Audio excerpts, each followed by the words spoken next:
Hi అందరికీ, welcome back to our channel. ఇవాళ మన ఛానల్లో ఒక చట్నీ రెసిపీని అయితే చేసి చూపిస్తాను.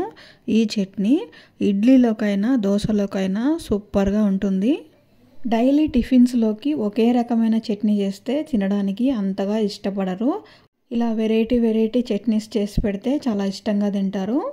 ముందుగా ఒక ప్యాన్ తీసుకొని 1 కప్పు వరకు పల్లీలను వేసుకుంటున్నాను. లో ఫ్లేమ్ మీద మాత్రమే ఈ పల్లీలని దోరగా వేయించుకోవాలి. పల్లీలని లో ఫ్లేమ్లో వేయిస్తే పల్లీ చట్నీ అనేది ఇంకా టేస్టీగా ఉంటుంది. చూసారా, ఈ విధంగా పల్లీలు వేగితే సరిపోతుంది. పక్కన పెట్టేసుకుందాము.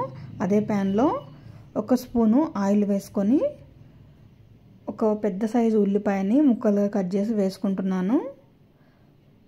అలాగే మన స్పైసీనెస్కి సరిపడా పచ్చిమిర్చిని తీసుకోవాలి. ఈ రెండింటిని కూడా దోరగా వేయించుకోవాలి ఆయిల్లో. అలాగే ఒక 4-5 పొట్టు తీసుకున్నటువంటి వెల్లుల్లిపాయలను కూడా వేసుకోవాలి. అలాగే కొంచెము పసుపు వేసుకుంటున్నాను.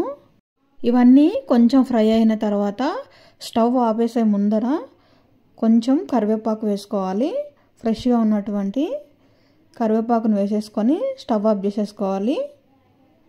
కరివేపాకు జస్ట్ ఆ వేడికి మగ్గితే సరిపోతుంది. ఇప్పుడు ఒక మిక్సీ జార్ తీసుకొని మనం వేయించుకున్నటువంటి పల్లీలను వేసుకోవాలి. పొట్టు తీయకుండా పల్లీలను వేసుకుంటే ఇంకా టేస్ట్ బాగుంటుంది పల్లీ చట్నీ. నేను ఎప్పుడు పల్లీ చట్నీ చేసినా పల్లీలకి పొట్టు అనేది తీయను.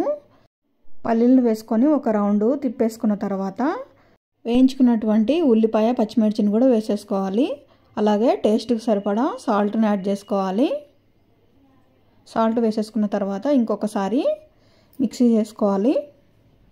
ఇలా మిక్సీ చేసుకున్న తర్వాత కొన్ని వాటర్ వేసేసుకొని మెత్తగా చట్నీని ప్రిపేర్ చేసుకోవాలి.